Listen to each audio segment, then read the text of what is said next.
When the call came from the coroner's office, a profound calm settled over Jesse. He handled the arrangements for Ethan with a detached efficiency, saw the last of the mourners out, and then drove to the coast to watch the sun set over the Pacific.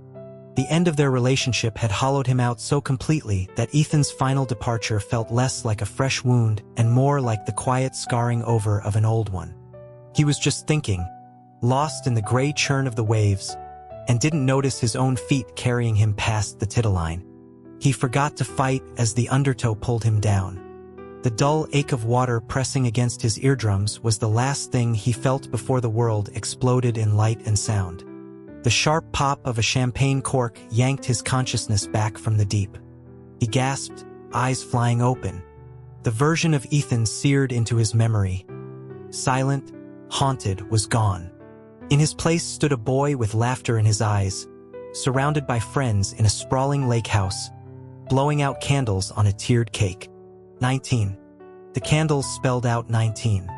Someone clapped Ethan on the back, asking what he'd wished for. The 19-year-old Ethan, vibrant and whole, scanned the crowd until his eyes found Jesse's. His voice was buoyant, a sound Jesse hadn't heard in years. He announced his wish was for him and Jesse to be best friends for life. A chorus of playful groans went through the room.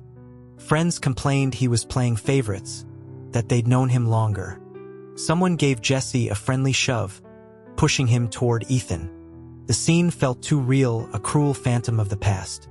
Someone else nudged him, telling him he'd better say something, that this was special treatment. Ethan watched him, his expression open and expectant, completely free of the bitterness and resentment that had defined their last years. The sincerity was unbearable. A shiver traced its way down Jesse's spine. He fished a cigarette from his jacket pocket, ignoring Ethan's look of mild disapproval as he flicked a lighter and took a long drag. He drawled that he was just crashing the party for the free food. He mused aloud that it must be easy to be friends with rich kids, throwing around words like for life. He said his own friendships were forged through harder trials, suggesting their sheltered group wouldn't understand. With a final, deliberate motion, he used a clean knife to carve a jagged, ugly slice from the perfect cake. A voice cut through the silence, telling Jesse he was ungrateful, that he should take a look at his own bleached blonde reflection. Without Ethan, he wouldn't even be here. Someone else added that they only tolerated him for Ethan's sake. Shoving the cake into his mouth in 2 messy bites, Jesse let out a short, sharp laugh and turned to leave. He walked away, leaving the insults and the image of Ethan's stricken face behind him. He only made it 2 blocks before his composure shattered. He leaned against a brick wall, the raw, racking sobs tearing from his chest. He was back at 19 before it all went wrong. In his first life, his response had been the complete opposite. He'd thrown an arm around Ethan, calling him his best friend, and egged him on until he'd finished an entire bottle of bourbon by himself. He'd helped the hopelessly drunk Ethan to his room, his intentions anything but friendly. He hadn't left. Instead, emboldened by the alcohol, he'd climbed into Ethan's bed. The boy, pristine and inexperienced, had been clumsy, and the night had ended in more pain than pleasure for Jesse. When they woke, Ethan was consumed with guilt, convinced he'd taken advantage. He had knelt by the bed, apologizing, begging Jesse to let him make it right. Jesse had agreed. And just like that, a straight guy who'd never even been in a real relationship was his.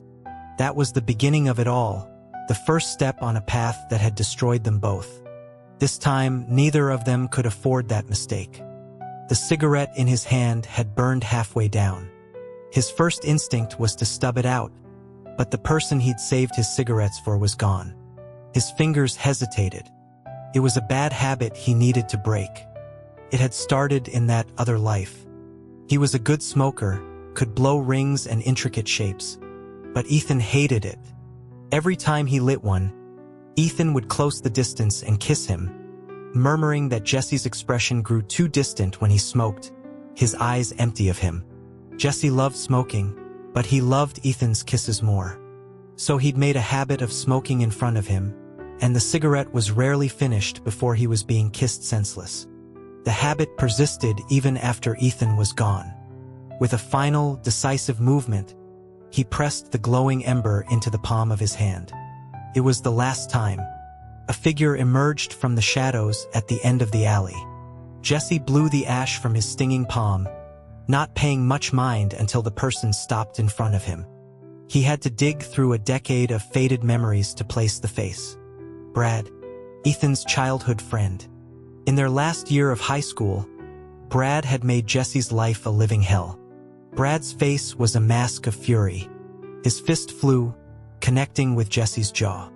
Jesse didn't fight back. His numb heart needed the sharp sting of pain to remember how to beat.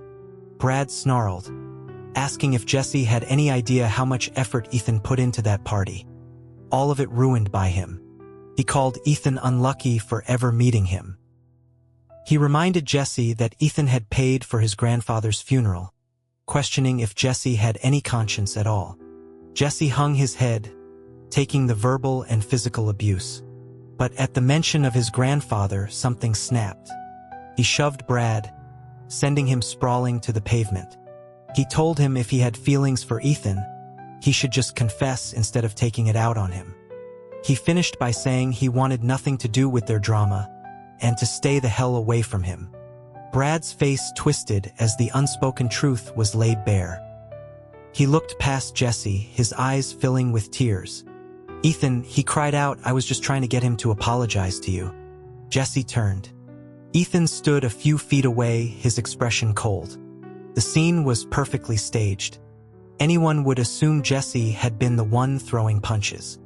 It was a classic move of Brad's.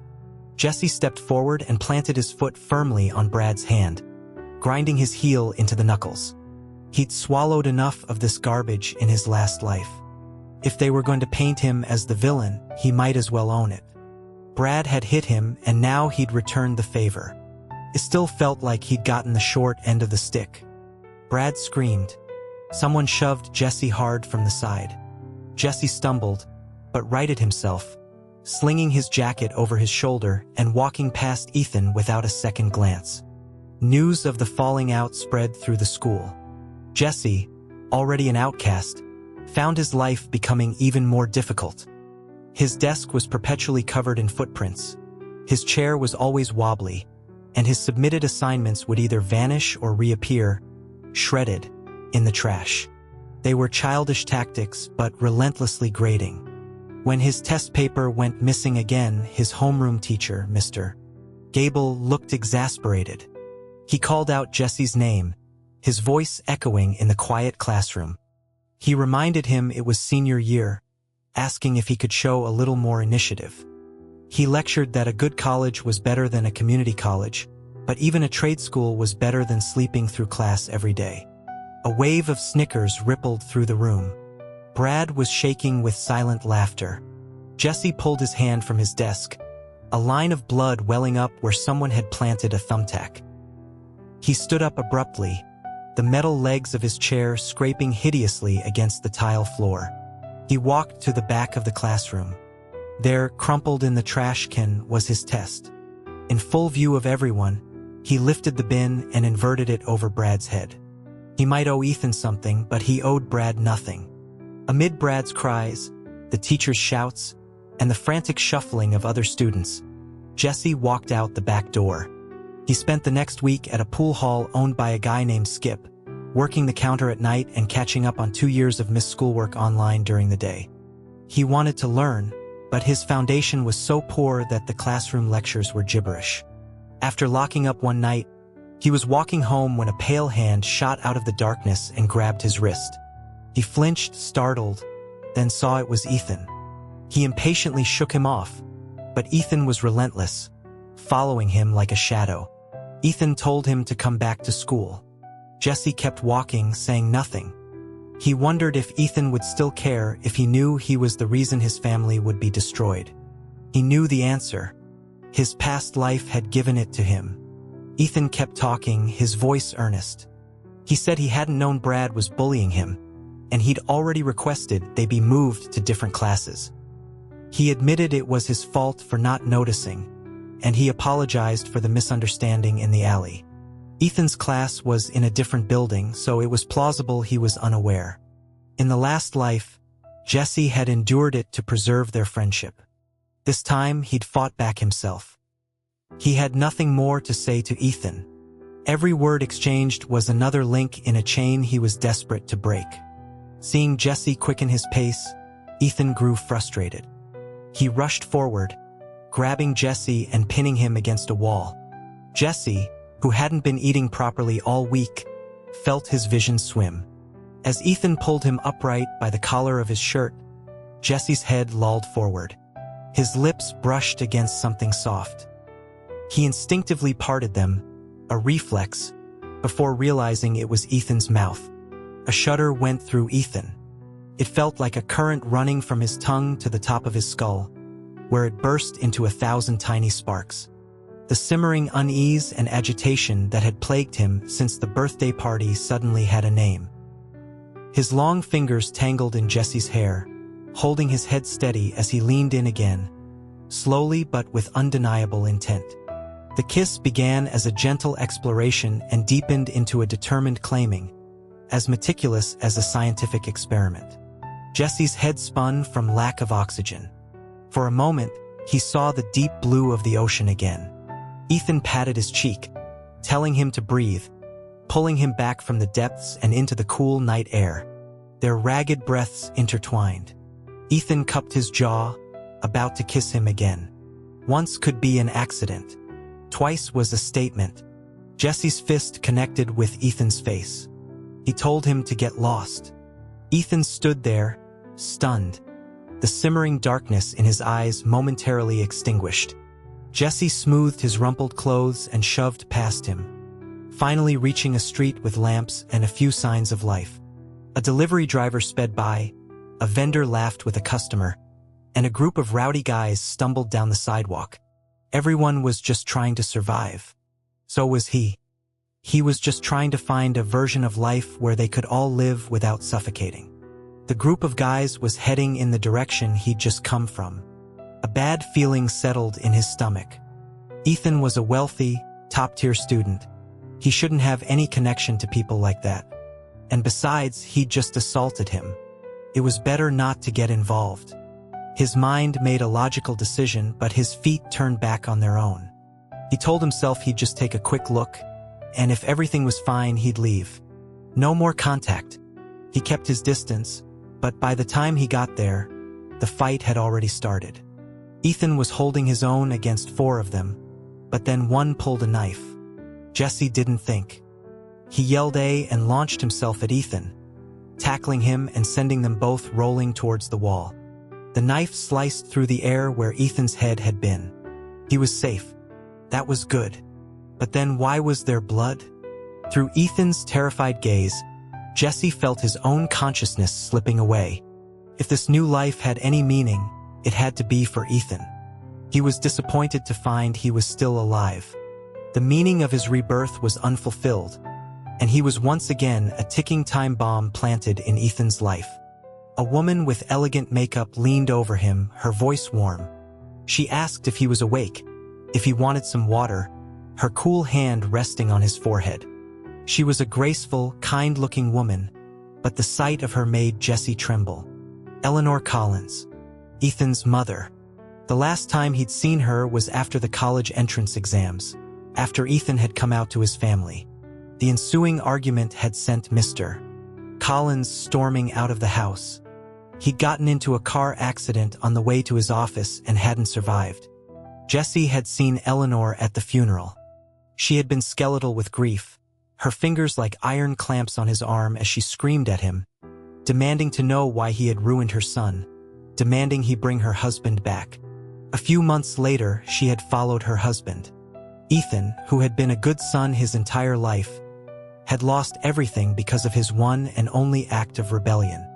2 lives stood between them, a chasm that could never be crossed. Eleanor asked if she could call him Jesse. She said she'd heard what happened and told him not to hesitate to ask if he needed anything. By saving Ethan, she said, he was like a second son to her. She dabbed his face with a cloth, then pressed a moistened cotton swab to his lips, her care gentle and thorough. He thought that if he'd had a mother, she might have been like this. He closed his eyes. His resolve to stay away hardened into certainty. The events of his past life haunted his sleep. One moment he was freezing, the next he was burning up.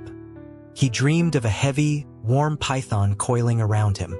He woke up in a sweat, the sheets clinging to his skin. The source of the heat was curled up beside him. Ethan was fast asleep in the crook of his neck, one arm thrown possessively across Jesse's chest, the other wrapped around his waist, leaving no space between them. A leg was draped over his. The territorial posture annoyed him. He had avoided the catalyst of the birthday party, so why had things still ended up like this? As he debated waking Ethan, the door clicked open. Jesse shut his eyes, feigning sleep. Eleanor entered quietly. She checked his temperature, then gently tried to rouse her son. She told Ethan to go back to his own room, promising to call him when Jesse woke up. Ethan, who had barely slept in days, refused to move. Eleanor sighed and relented, but told him not to cling so tightly, that he would make Jesse uncomfortable. Extreme sleep deprivation had eroded Ethan's usual composure. The weight on his heart tumbled out. He asked his mother, his voice low and strained, if she thought a man could love another man. A strange tension filled the small room. Jesse dug his fingernails into his thigh to keep from reacting. Eleanor didn't answer. Ethan's voice was almost a plea as he said her name again. Jesse didn't need to see to know the pained expression on her face. Time seemed to stop. Finally, Eleanor spoke. She told him to come outside with her. Jesse didn't see Ethan for the next 2 days. As soon as he could walk, he insisted on leaving. Eleanor didn't try to stop him. She packed him a bag full of food and clothes, her expression full of things she couldn't bring herself to say. Back at school, the story of his injury had been spun into a tale of heroism. The school administration praised him for standing up for a fellow student, and a banner from Eleanor hung in his classroom. He'd gone from a troublemaking slacker to a righteous hero. Brad had transferred. The students who used to torment him now offered awkward apologies. Looking at his clean desk, Jesse felt a strange sense of dislocation. Mr. Gable called him into his office. He admitted he hadn't paid enough attention to the dynamics in the classroom and encouraged Jesse to finish out his senior year on a good note. Jesse just nodded, his gaze fixed on the floor. Mr. Gable, annoyed by his detached attitude, wrapped a stack of papers on his desk and asked if he was even listening. When Jesse confirmed he was, the teacher told him to take the new transfer student back to class. They would be desk partners from now on. Jesse turned, and there was Ethan, his face a constellation of fading bruises, standing right behind him. Mr. Gable, Jesse won't let me tutor him. Sir, Jesse refuses to work with me on the group project. He won't cooperate on the assignment. Jesse grabbed Ethan's hand before he could raise it again, sighing in surrender. He would do the work, he just needed Ethan to stop. Ethan didn't say anything, but the student in front of them chimed in, telling Jesse he was lucky to have the top student in the grade offering one-on-one help and that he didn't appreciate his good fortune. Ethan shifted closer, his warm breath ghosting against Jesse's collar. A shiver ran through him, and he scooted his chair away. He told the other student he could have the good fortune. If Ethan was willing to teach and he was willing to listen, they were a perfect match. The student shot back that he, for one, didn't need tutoring that started with freshman-level material. In his last life, when Ethan had offered to help him study, Jesse had simply whined and deflected until Ethan had given up, telling him not to worry, that he would always be there to take care of him. That tactic wouldn't work now. Resigned, Jesse worked through problem after problem that Ethan assigned. By the midterm exams, he'd gone from the bottom of the class to the middle of the pack. The school made a big deal of their progress at an assembly, making them both wear enormous tacky red rosettes and give a speech. The last time Jesse had seen a rosette like that, it was on a prize-winning pig at the state fair. The ridiculous sight prompted a wave of forbidden cell phone photos from the student body. The most enthusiastic photographer was Eleanor, who had come for the parent-teacher conference and even insisted on getting pictures with them. Eleanor's attitude toward him remained odd. She would scowl whenever she saw him and Ethan together, and would discreetly pinch her son, him to keep his distance. Yet, she frequently sought Jesse out herself, bringing him homemade soup or new clothes. She would tell him that life had been hard on him, so he had to focus on his studies. She advised him to worry about college first and leave everything else for later.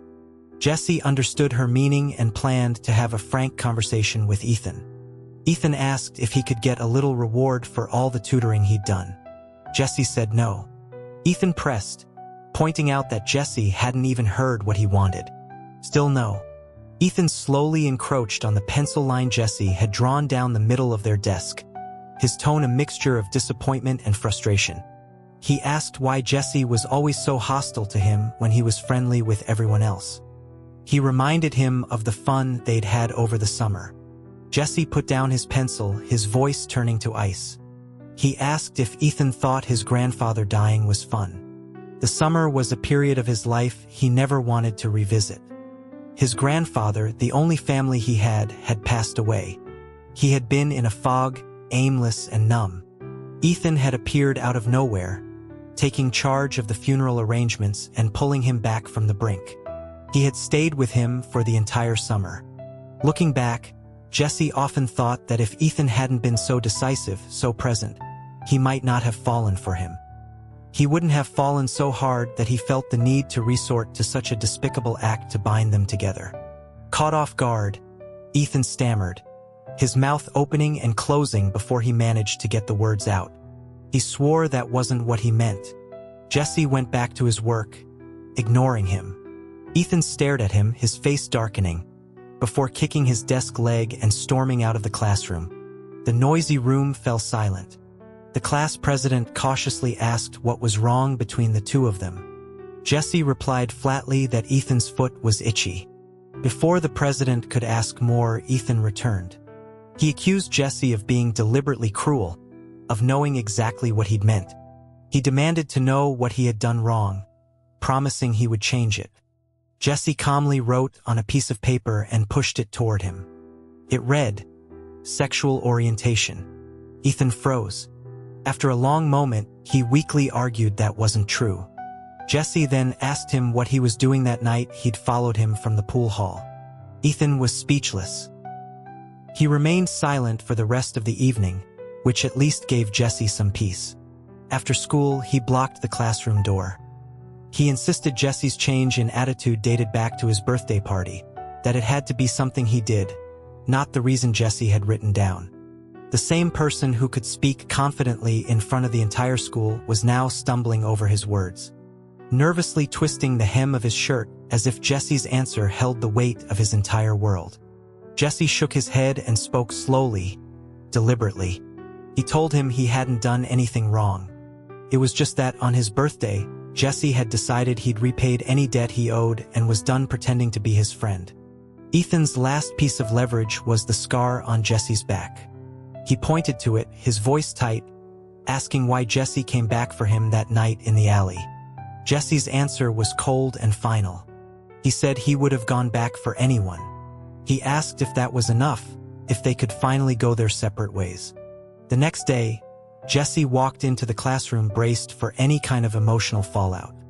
Instead, Ethan handed him a thermos, his expression completely normal. He explained that his mom had made soup for him and wanted to know if he liked it, adding that she would make something different next time if he didn't. The implication was clear. He had to drink it or he'd have to answer to Eleanor. The chatter of two students drifted in from the hallway. One wondered why Ethan was so nice to Jesse when Jesse seemed to hate him. The other pointed out that he was his savior. A little cold shoulder was nothing in return for saving a life. The soup suddenly tasted bitter. Ethan seemed oblivious to the conversation, but when Jesse put the spoon down, he looked anxious. He asked if Jesse didn't like it, stammering that his mom had picked out the ingredients specifically to be good for his recovery. Jesse sighed, asking him if he had no backbone of his own. Ethan flinched, struggling for words. He finally managed to ask if he had made him angry again. A sour feeling rose in Jesse's chest, sharp and unwelcome. The feeling lingered all afternoon. Senior PE was just a free period.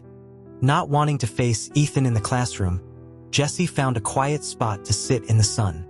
Soon, two girls approached, whispering to each other. One was nervous, the other waved excitedly at him. Jesse knew the signs. If he didn't move, he was about to be roped into a very awkward conversation. As he got up to leave, one of the girls urged the other one on, telling her to hurry before Ethan showed up and she lost her chance. The second girl, blushing furiously, tried to pull her friend back. The first girl, fed up with her friend's shyness, introduced her as Lucy and said she had something to tell him. Then she gave Lucy a shove in his direction and ran off. He was trapped. Lucy was even more flustered than he was, stammering and sweating. Suddenly, she swayed and collapsed, her face pale. His first thought was that she was faking it. He hoisted her onto his back and started towards the nurse's office, asking another student to find a teacher. It was just heat stroke. She came to before they even got there. He handed her off to her friends and slipped away in the confusion. As he passed the equipment room, a hand shot out and pulled him inside. The room was pitch black. He hissed Ethan's name, telling him he was pressing on his injury. The pressure on his back lessened.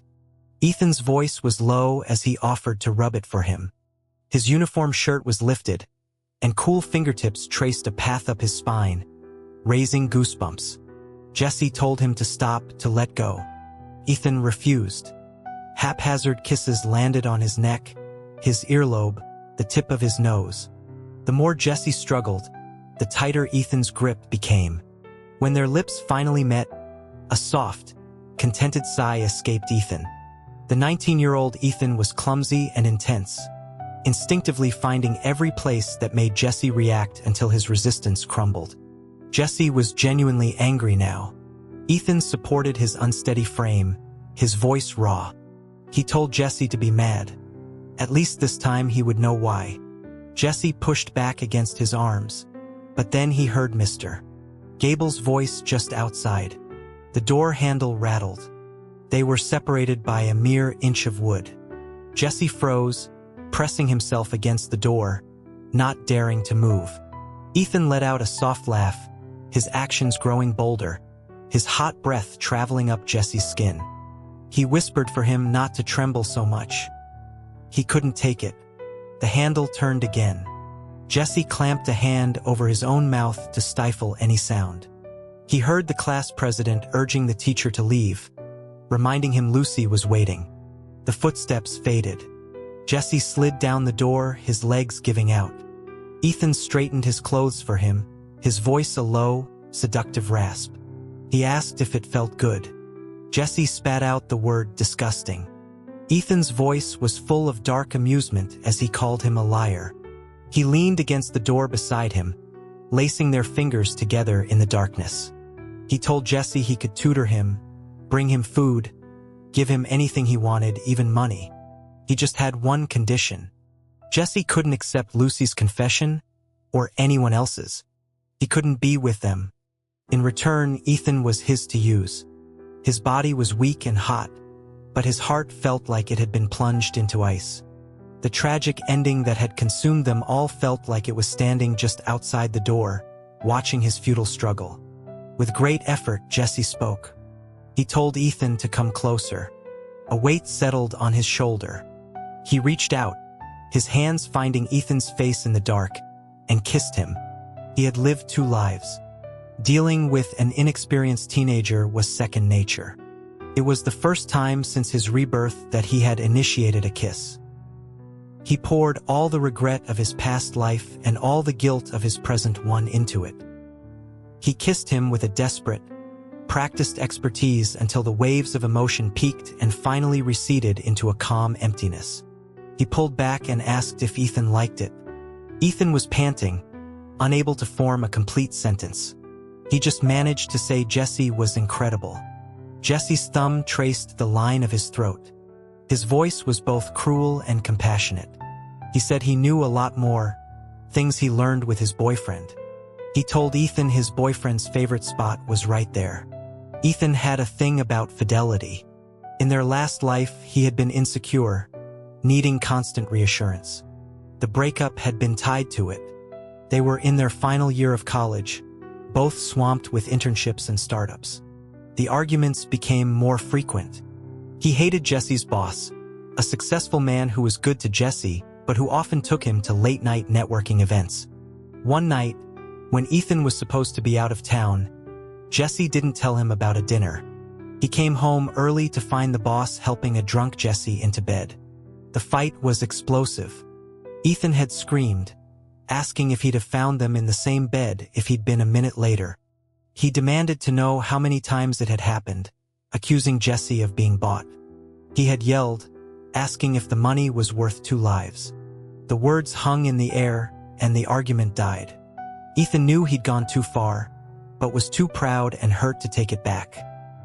He had looked at Jesse, hoping for some comfort. But Jesse was just tired. He quit his job and broke up with Ethan. Ethan had refused, fixating on the fact that Jesse hadn't told him about the dinner.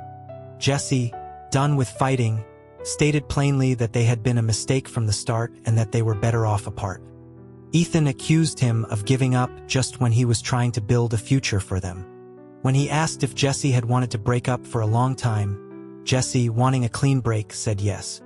The last thing he heard before shutting the door was Ethan starting to say that if he'd known it would end like this, he never would have.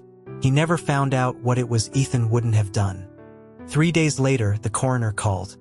The person who had once promised him the world was gone because he had abandoned him. He was filled with a terrible regret. He had forgotten that, in the end, Jesse was all Ethan had left. So now he thought, Ethan, you have everything.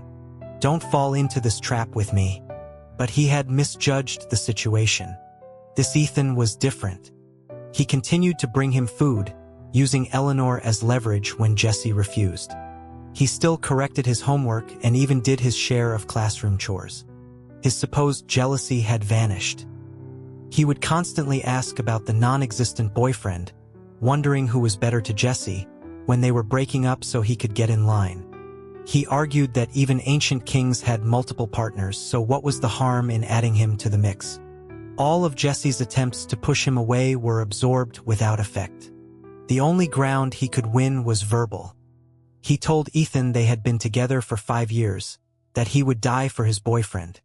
For the first time, Ethan's smile faltered. His fingers crumpled the test paper he was holding. Just as Jesse thought he'd finally broken through, Ethan forced a laugh and meticulously smoothed the paper out. He said he didn't need to know how great their relationship was, just to be told when it was over. Senior year flew by. Before he knew it, he was standing outside the exam hall for the college entrance tests. He felt a sense of unreality. Was this really happening? Was he ready? A familiar, elegant scent reached him. Eleanor, wearing a green dress for good luck, pressed a small charm into his palm. She explained she'd had it blessed, one for him and one for Ethan. She told them they were both her sons and that she'd be waiting for them. Jesse's eyes stung, and he leaned in to hug her, thanking her. Ethan pouted, complaining to his mother that Jesse was nicer to her than he was. Eleanor swatted him playfully towards the exam hall, telling him not to cause trouble. After the exams, Eleanor's repeated invitations became impossible to refuse. Jesse made up an excuse about a graduation trip to get away. And so, of course, he saw Ethan among the group of travelers. The class president announced Ethan's last-minute addition, and the bus erupted in knowing cheers and whispers. People commented that, of course, Ethan would come if Jesse was there. Lucy watched him with a hopeful expression that slowly faded when she saw Ethan standing possessively by his side. Ethan looked smug. He remarked that it didn't take much to discourage some people, and that there was no happiness to be found with her anyway. Jesse shot him a look. Ethan certainly didn't give up easily, constantly trying to sabotage a relationship that didn't even exist. On the 3rd day of the trip, someone suggested a game of truth or dare. Jesse knew a disaster waiting to happen when he saw one. He slipped out while everyone was debating the rules and ended up in a small-town bar. There, he saw a face he hadn't seen in a long time. Brad. He was holding court, surrounded by a crowd, his voice loud and clear. He was telling a story about his old life in Port Blossom, how his family had nearly gone bankrupt because of some jerk. He said the jerk had fallen for some parentless loser, and when Brad had just been messing with the guy, the jerk had taken it seriously. He complained that an 18-year friendship meant nothing compared to someone he'd known for a few days. But, he added with a smirk, he got his revenge. He'd hired some guys to teach the loser a lesson, and ended up taking care of both of them at once. He laughed, saying that to this day, the loser probably still thought he was his savior. As for the jerk, Brad was sure he knew the truth. That was why he'd been forced to leave town. Jesse stumbled out of the bar, his world tilting. He had tried so hard to change things, believed he could. But it was all a lie. Everyone who had ever been good to him met a bad end. His grandfather, and Ethan. He returned to the hotel. A classmate told him Ethan had been looking for him and was now passed out drunk in their room. When Jesse unlocked the door, he found Ethan asleep, clutching one of Jesse's discarded shirts. The sound of the shower woke him. He stumbled out of bed, his eyes half closed, and mumbled, "My little cloud. Why did you leave me again?" A chill washed over Jesse. He grabbed Ethan by the collar and shook him, demanding to know what he just called him. Ethan, still drunk, nuzzled against his hand. "Little cloud," he slurred, "that's my Jesse. My wife." Jesse slapped his cheek, telling him to stop talking nonsense. It was an endearment Ethan had only used in their past life, usually in moments of intense intimacy. Jesse had forbidden it. He pushed Ethan back onto the bed, his own voice hoarse. He asked if he was reborn too. Ethan's answer was a jumble of dream fragments. He said he had a dream where they were together and he was happy. Then his parents were gone and he was sad. Then Jesse left him, and he was so sad that he woke up. Jesse swallowed hard. He told him it was just a dream, that none of it was real. They wouldn't be together. Eleanor and Mr. Collins would live long, healthy lives. Ethan mumbled incoherently in his arms. Remembering what Brad had said, Jesse couldn't bring himself to leave the drunk and vulnerable boy alone. While he was trying to soothe him, a notification popped up on his phone from the class group chat. It was an obituary. Mr. Gable had passed away. Couldn't be. He'd just spoken to him 2 days ago. He was supposed to call him with his test scores. How could he be gone? In his last life, Mr. Gable had drowned while on vacation at the beach. But he'd made him promise not to go to the beach. The class president, seeing his distress, clarified that it wasn't the beach. A child had fallen into the city canal. Mr. Gable had jumped in to save him. The child was saved. He wasn't. Jesse felt that sense of dislocation again. Was the end truly inevitable? He hastily packed his things. He and Ethan could never see each other again. He went to his family's old cabin in the mountains. No internet, no electricity. It was a 2-day hike to the nearest town for supplies. No one could find him there. As long as he and Ethan weren't together, there would be no reason for Ethan to come out to his family. On June 21st, he returned to the city. It was the day of Mr. Collins car accident. Even if fate was predetermined, he had to try. He wouldn't be a coward hiding in a corner. At 3 in the afternoon, the rain started, just as it had in his last life. The downpour had caused flash flooding, leading to a massive traffic jam at an intersection. A sleep-deprived truck driver had been unable to brake in time. Jesse watched the roads, ready to help direct traffic at the first sign of a slowdown. At 3:45 p.m., 2 minutes before the accident was supposed to happen, the traffic was flowing smoothly. At 3:46, every second felt like an hour. He called Ethan. He asked him if he had made sure his uncle wasn't driving. He'd warned him days ago, telling him his father absolutely could not drive that afternoon. Ethan's voice was a mix of relief and complaint as he answered, saying he was glad Jesse finally picked up. Jesse cut him off, repeating his question. Ethan explained there was an emergency at the office, but his dad wasn't driving. The chauffeur was, and he was in the car with them. At that exact moment, the Collins family car came into view. And from a side street, a large red semi-truck was barreling towards the intersection at an impossible speed. A small car up ahead suddenly made an illegal U-turn, causing a chain reaction of swerving vehicles. Time seemed to slow down. Jesse saw it all happen, a terrible tableau of screeching tires and shattering glass. He didn't remember how many emergency calls he made, or how many times he screamed into a borrowed bullhorn for help. The world went silent and gray. He was vaguely aware of being lifted onto a stretcher. 3 dead, 7 injured. There's one over here with blast injuries. He heard someone running towards him, calling his name, and then he passed out. He woke up to a familiar ceiling. He was in Ethan's house. Had he been reborn again? Was this after the alley attack? His back ached, but it wasn't the sharp pain he remembered. He made his way to the living room. Ethan was in the kitchen, and the smell of the soup he used to bring him every morning filled the air. Jesse's voice was uncertain as he called his name. Ethan turned, a smile lighting up his face. He said Jesse was awake and that his dad was fine. They would eat as soon as his parents got home. His uncle was fine. Wait, his dad was fine? Ethan touched his forehead, asking why he looked so dazed. It had changed. The ending had changed. Their ending had changed. Jesse started to laugh, tears streaming down his face. He scrambled over the back of the sofa and pulled Ethan into a desperate, crushing hug. He was alive. They were alive.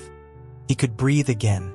A cough interrupted them. As they broke apart, flustered, Eleanor walked in, supporting Mr. Collins, who had a bandage wrapped around his head. The memory of Ethan's first coming out, the shouting and the heartbreak, flashed through Jesse's mind. He instinctively tried to push Ethan away, but Ethan's arms tightened around his waist. He looked at his mother and said that she knew how hard he'd worked to win Jesse over, and perhaps they could give them a moment. Mr. Collins took Ethan into his study. Eleanor came over and gently pinched Jesse's cheek. She told him she always knew he'd be her son one day. Jesse asked, his voice thick with emotion, if it was okay that he was a boy. Eleanor admitted she had struggled with it at first, but for some reason, the thought of them being apart felt deeply wrong. She said perhaps it was fate. She had always been fond of him, with or without Ethan. He was a good kid who deserved to be loved. His eyes welled up. If he had to describe the feeling in one sentence, it would be, "I miss my mom." At dinner, Mr. Collins cleared his throat. He said he understood they were young, but there were things that were appropriate for daytime and things that were not. Some things could be done in the living room and some things required a closed door. Jesse felt a hot blush creep up his neck. Ethan, however, simply took his hand under the table and squeezed it. He told his dad he understood, and that today was a special circumstance. Their college acceptance letters arrived. They were going to schools near each other. They rented an apartment off campus. Their life was loud, messy, and perfect, except for Ethan's constant references to Jesse's supposed 5-year relationship. He would murmur against Jesse's skin, asking him to teach him all the things he learned from that other guy. He'd tell his little cloud not to just cry, but to show his husband how it was done. Jesse would cover his eyes, but Ethan would pull his hands away, demanding he look at him, demanding a verdict on who was better. Jesse would grumble that he knew there was no one else. Ethan would reply that all he knew was that his little cloud was willing to die for someone else, and that thought still haunted him. Jesse would turn serious then, telling Ethan he would never give up his life for anyone, that he wanted to be with him for a very, very long time. Ethan would hold him tight and whisper that he did too. The longer they were together, the more Ethan's possessive nature came to the surface. He needed to check Jesse's phone to know where he was going. If Jesse went shopping with Eleanor, Ethan would call every hour. Drawing on his past life's experience, Jesse handled it well. He knew it was how Ethan showed he cared. He would even tease him sometimes, asking if he wasn't worried someone else was waiting in line behind him, reminding him that multiple partners were perfectly normal and he wouldn't be losing out. Ethan would cover his mouth, his voice shaking as he insisted Jesse was his and only his. He said if Jesse was with someone else, he would steal him away, but once he had him, he was his alone. He was a hypocrite, but Jesse loved him for it. Their displays of affection worried his parents. Eleanor would pull Jesse aside and ask if he was being treated well. Mr. Collins discreetly gave him an emergency contact number. Jesse would laugh and reassure them that they were a perfect match, that every monkey had its own branch. After a visit, his parents sent them off with worried looks. A few days later, an express package arrived. Inside was a collector's ion of The Gentleman's Guide to Decorum. On the flyleaf, in his father-in-law's strong handwriting, were 4 words: "For my dear pumpkin." It was the first time in 2 lifetimes that Jesse learned Ethan had a childhood nickname. He laughed until his sides ached, holding up his phone to take a picture for social media. Ethan, blushing to the roots of his hair, stood stiffly in front of the camera, holding the book open. He said that, in principle, he didn't do these kinds of photos, but for Jesse, he couldn't say no.